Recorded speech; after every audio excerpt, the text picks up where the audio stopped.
had not stayed put.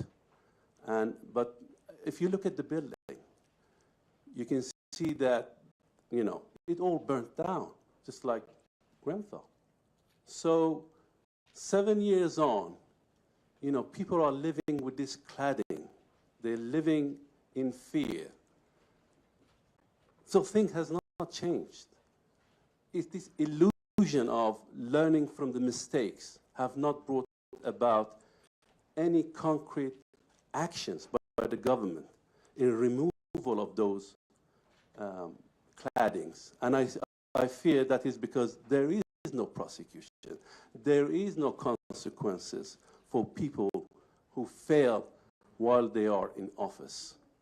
They can just go and ignore it. Ignore the public. Ignore, there are thousands of buildings wrapped with cladding today. And with a government that we have that is not taking responsibility for taking them off, it shows that they don't fear any prosecution. If we had rightful prosecution in hand, these things won't happen. Just like it doesn't happen in North America. Well, it rarely happens in America, because if things like this happen, the punitive action, the penalties are so severe that not only people, you know, companies, corporations would go out of business, their directors would be held personally responsible.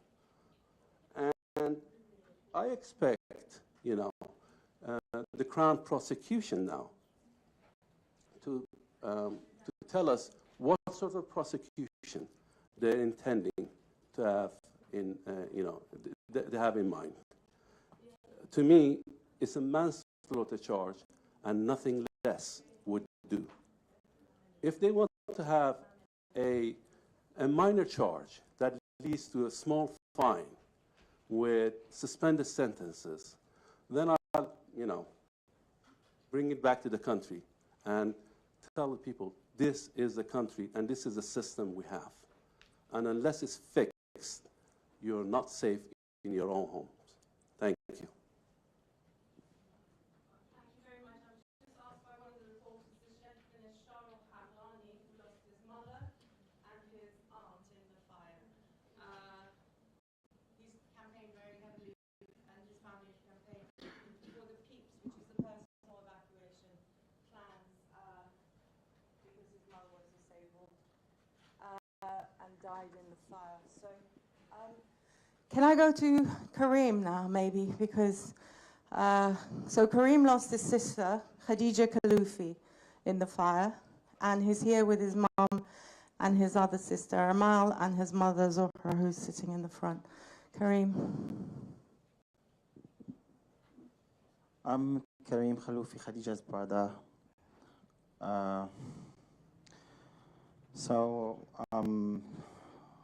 I have this opportunity today to present my condolences to all bereaved family members, because I didn't have this opportunity before. So for me now, at the end of this inquiry, I've analyzed everything. 7 years of waiting, of pains, of suffering, trauma, all the illnesses you can imagine. As Sam said, no one has asked us or asked me if I want this inquiry as it is, or give me a choice to go to court directly.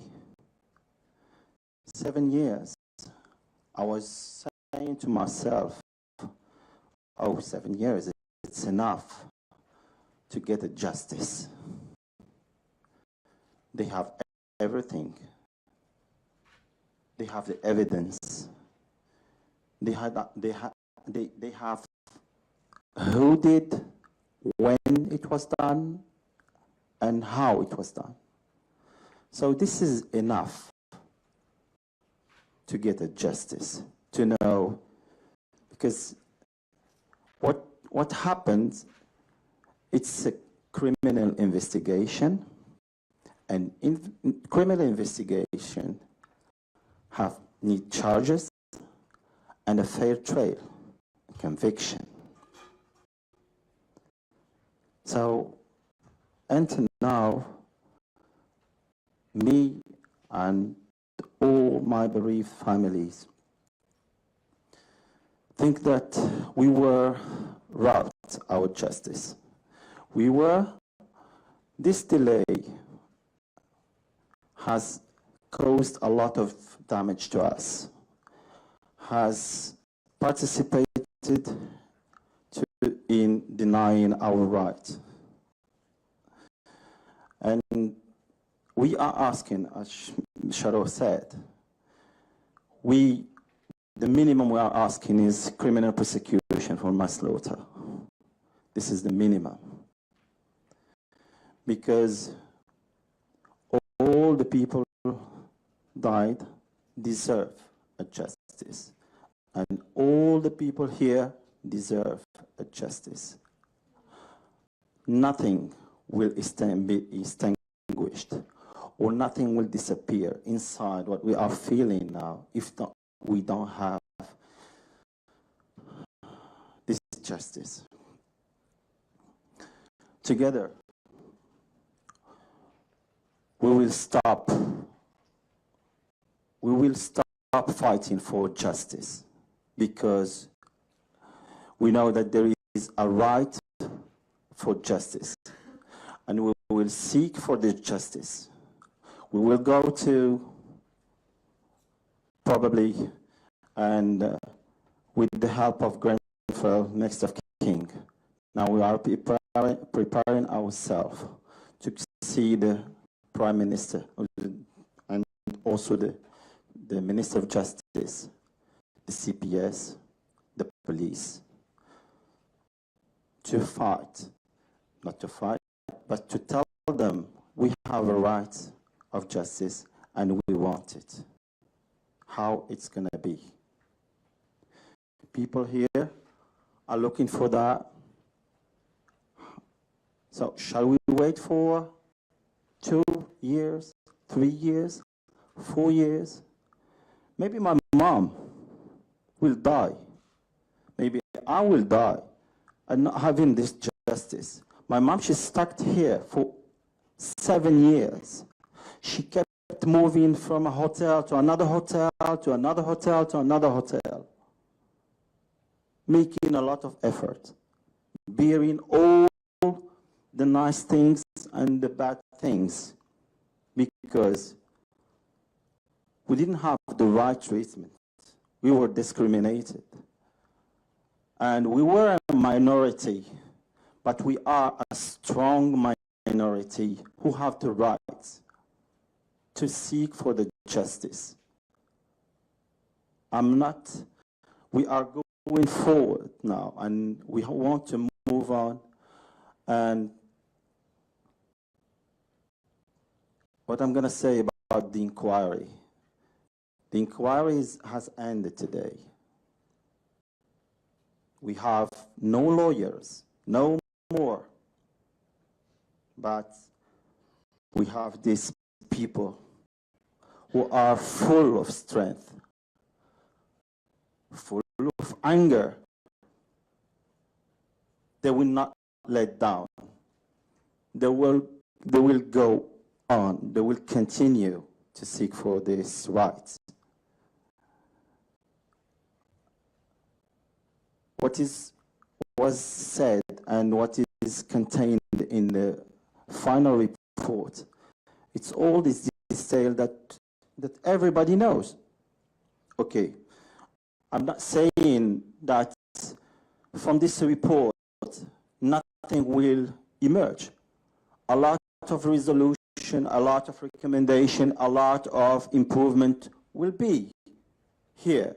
It's good, as I said before, it's good for British citizens, for law, for the coming generation, They are improving their life, yeah, but it's not for good for us, bereaved families, because we prioritize the justice. No.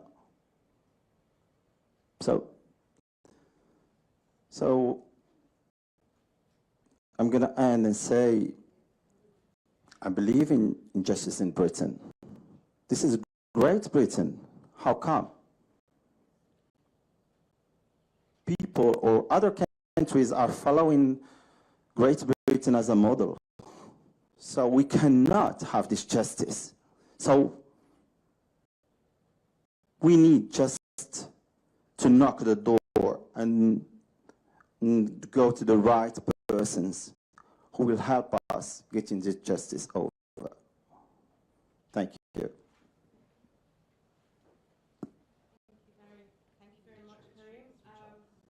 Okay. All right. So I'm just going to read this email that I referred to that was signed by Nick Hurd and Alok Sharma, which said, the inquiry will not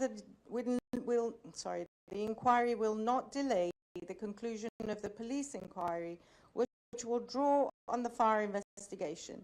If criminal proceedings result from these investigations, they will be a matter for the independent prosecution authorities, and we would not expect them to be delayed by the establishment of the public inquiry. And of course, the opposite happened. And this was signed by Alok Sharma and Nick Hurd. And probably you didn't even receive that letter, because this was on the 24th of June, and probably you were going from hospital to hospital or whatever. Yeah.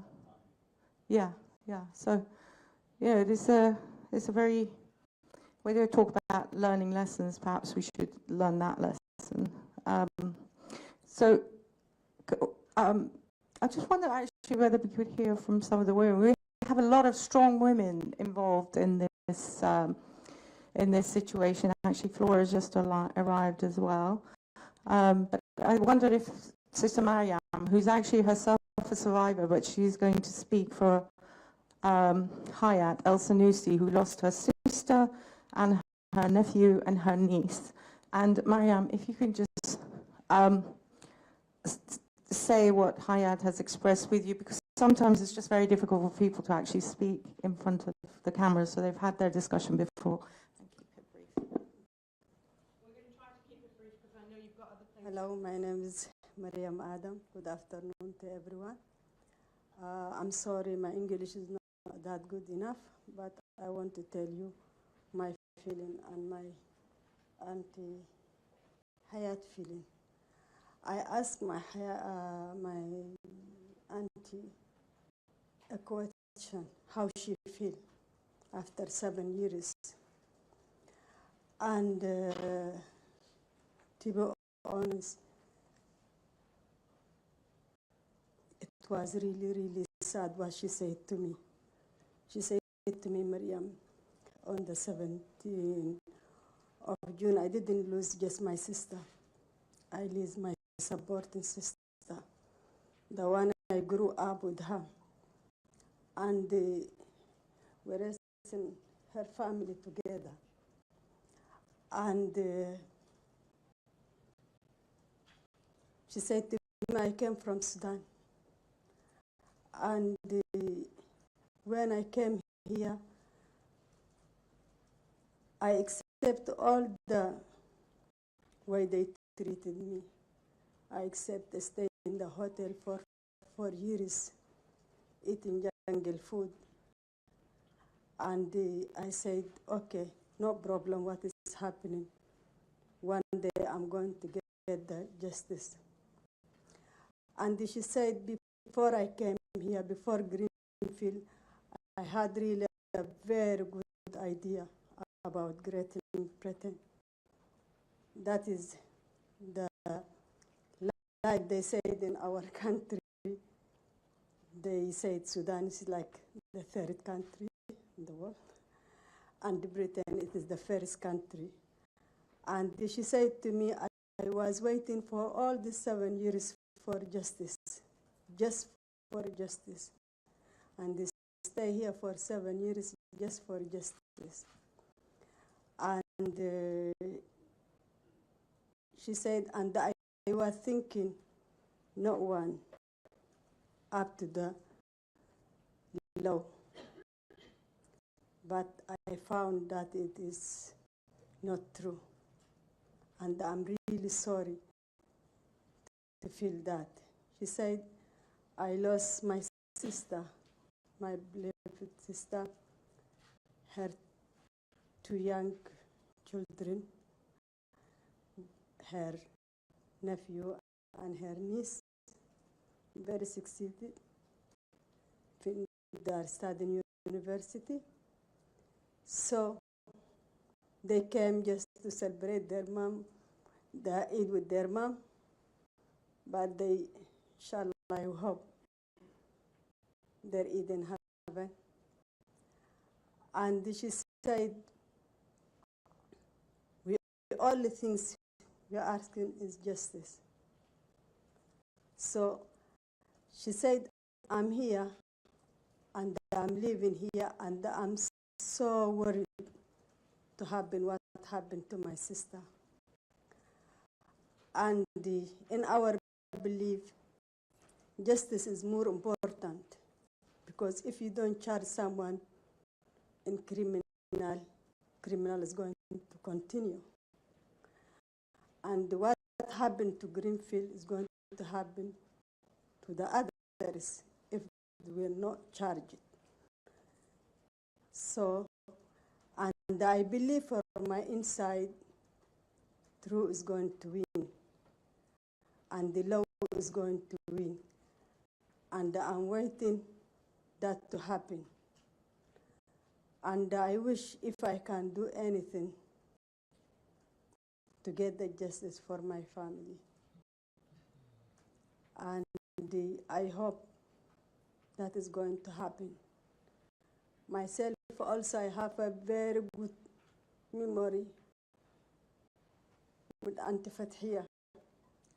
When I moved in Greenfield, 2008, she was the first person I met in the lift. And the first person welcomed me in that family. And I hope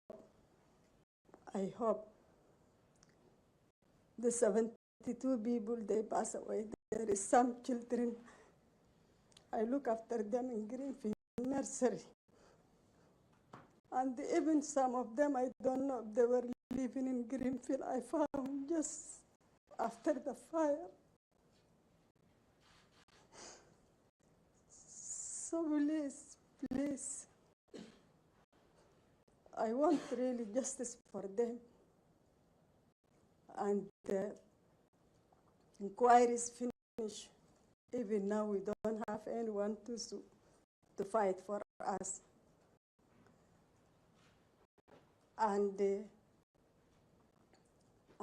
Hayat, she's really not feeling well. And I think no one feeling well. Even we are just a Greenfield resident, we are not feeling well. What about this lost their best loved ones? So I'm here because just to tell my voice, my Auntie Hayat voice. And I'm sorry, I don't want to cry here. I'm not here to cry. I am here just for justice. And I hope everyone, he has a hand what happened and to be charged. Because really we want to stop what happened to Greenfield to not happen to anyone. And thank you. Thank you very much, Mariam. I hope you're okay. I'll come talk to you in a minute. I just want to keep it really focused now, because I know we've kept the press here for a while, and we want to hear from as many voices as possible. So if I just move across, Marian, would you like to speak? Marian is here, she with her mother, Betty, And Mary Mendy and Khadija Say, the very talented artists that you have probably heard from. Mary Mendy is Betty's sister. So Marion is going to speak on behalf of her mother. And I think, just so that we can hear from lots of voices, I don't mean to just cut anyone short, but let's just try to keep it moving.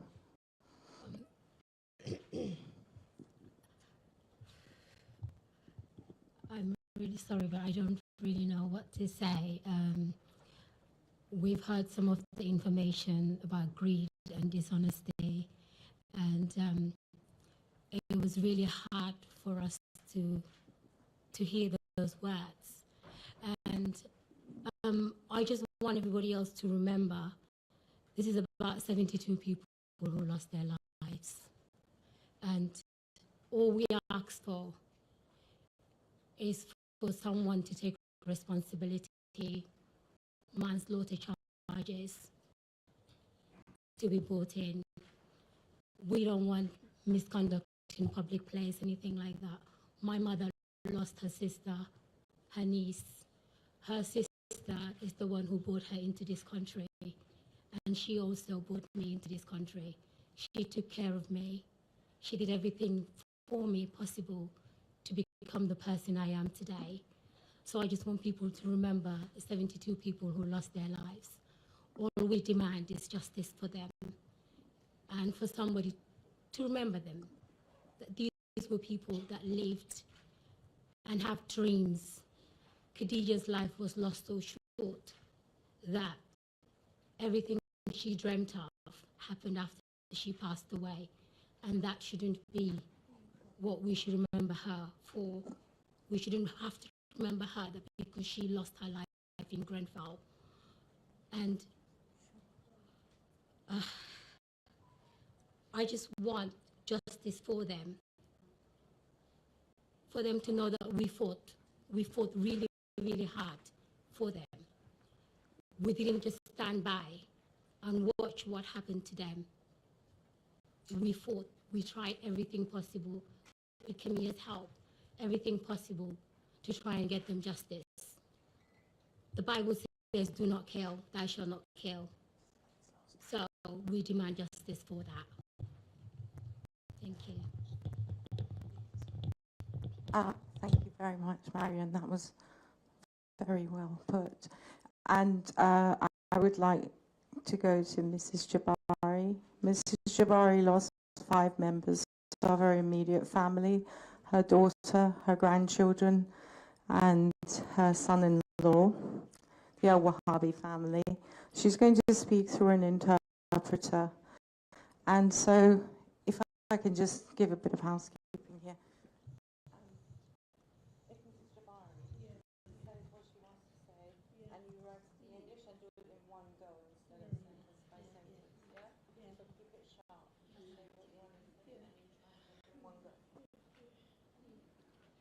Sorry, 85% of the people who died in Grenfell Tower were black and brown British citizens. And this has actually been a major challenge in the government response to this disaster. There was systemic racism, although the inquiry report concludes there wasn't. But they sort of said, if we find it, and look, we won't look for it, but if we come across it, we'll deal with it. But I was reading the report last night, which is not my ideal thing to read, and it actually it's in the executive summary, I think, that Sir Martin Morvick says there was no evidence of racism at all.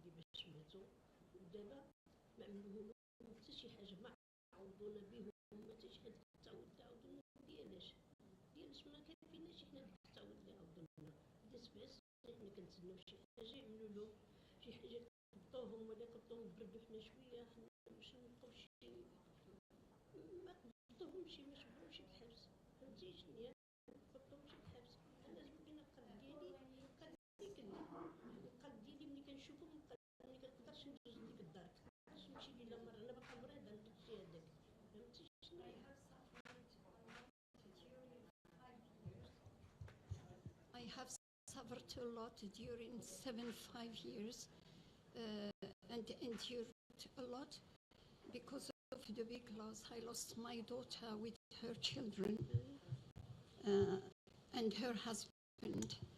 And we have been waiting all that time for justice to be done, but nothing is implemented. They gave us a compensation, but it will not make up for the big loss I had. And I have been so ill, and I am enduring a lot because of what happened. And I still suffer from that post-traumatic disorder.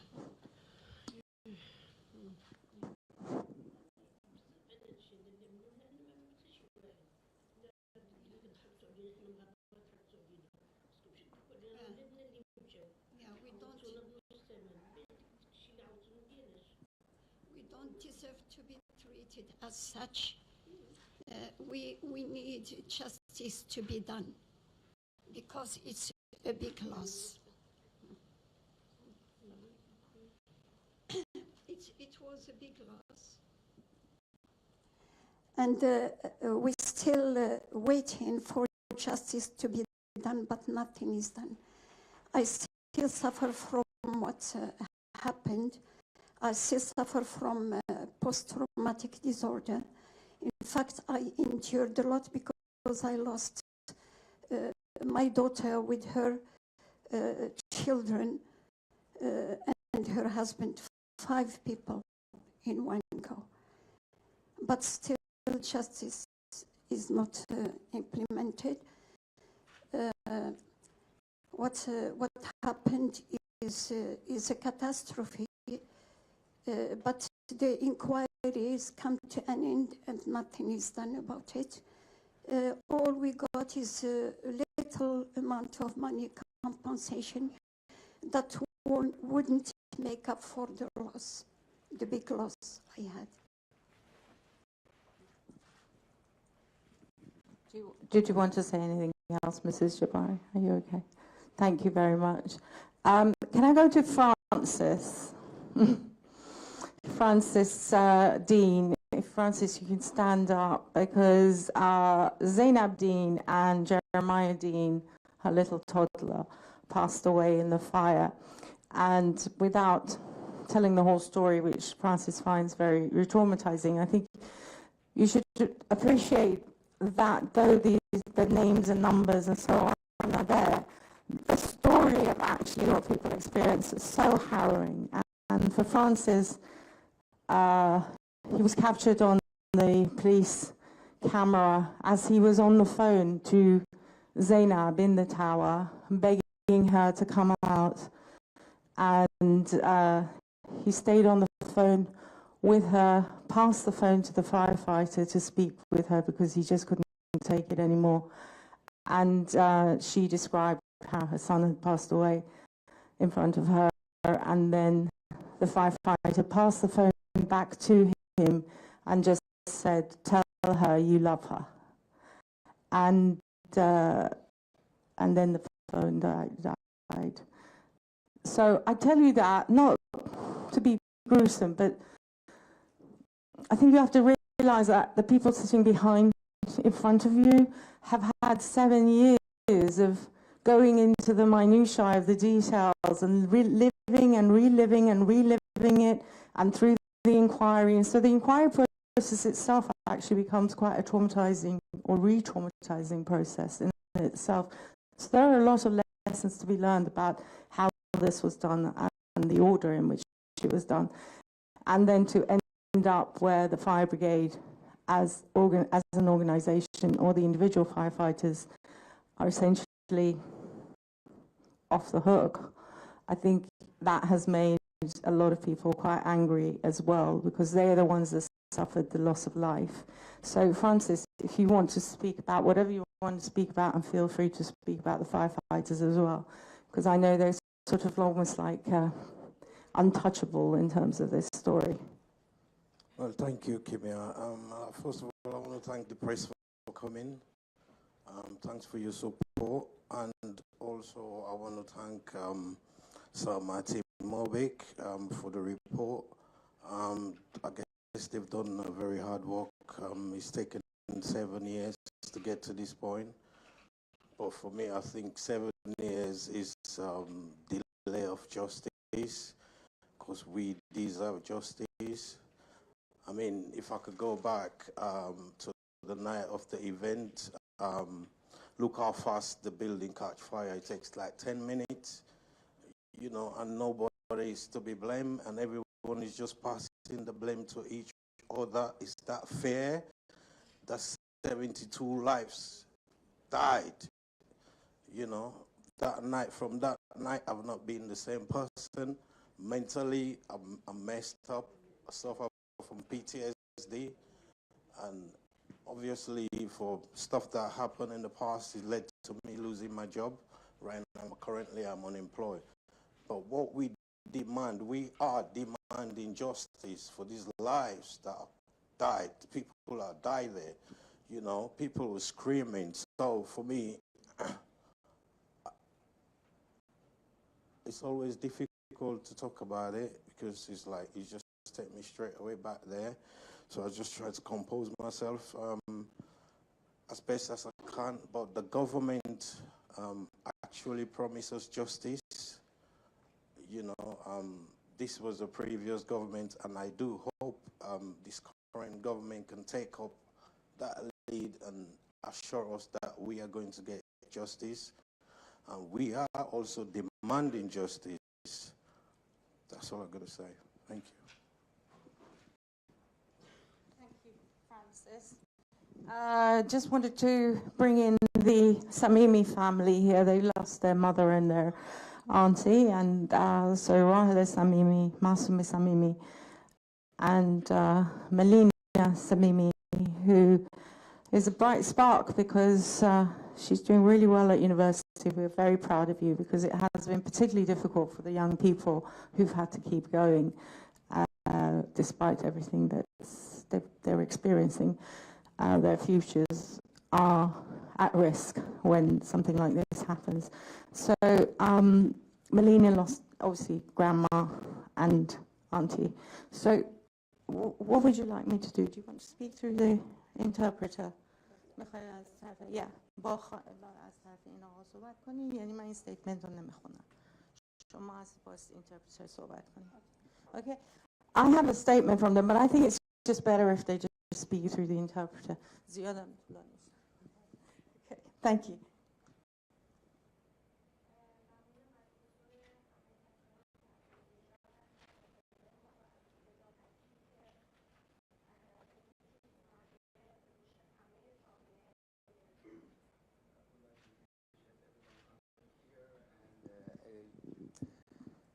Thank you for echoing our voice about the injustice that has been done about this incident, so everybody can hear our side of the story.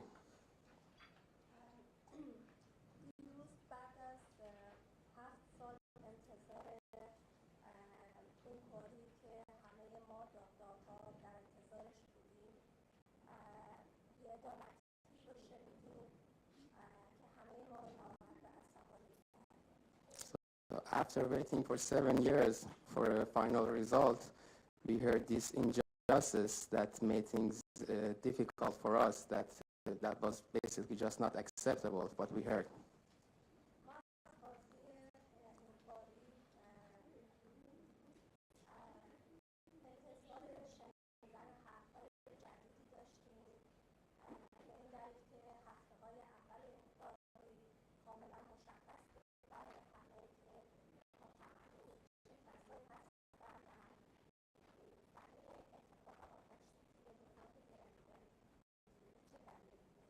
So we were expecting to hear from the judge a new statement and new findings, so because we know from the beginning who were the people responsible for everything that happened in Grenfell, and the evidence was potent for everybody.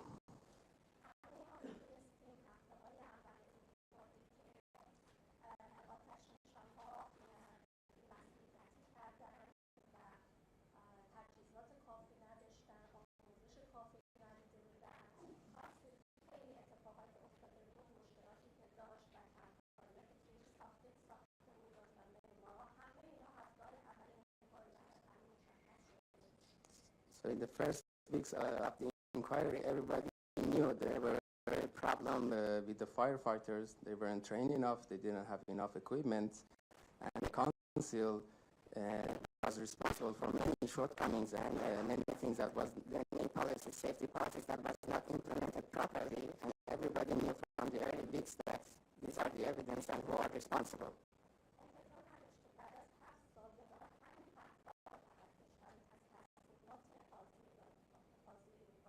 So it was shocking for us to hear the same thing to be repeated as we heard 7 years ago, and nothing new and no new findings were added.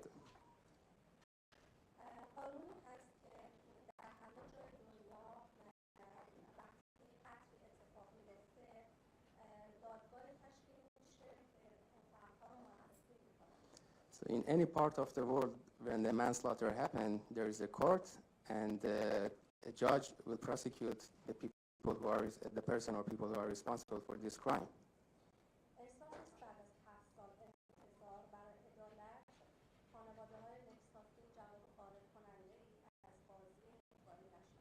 So it was not fair to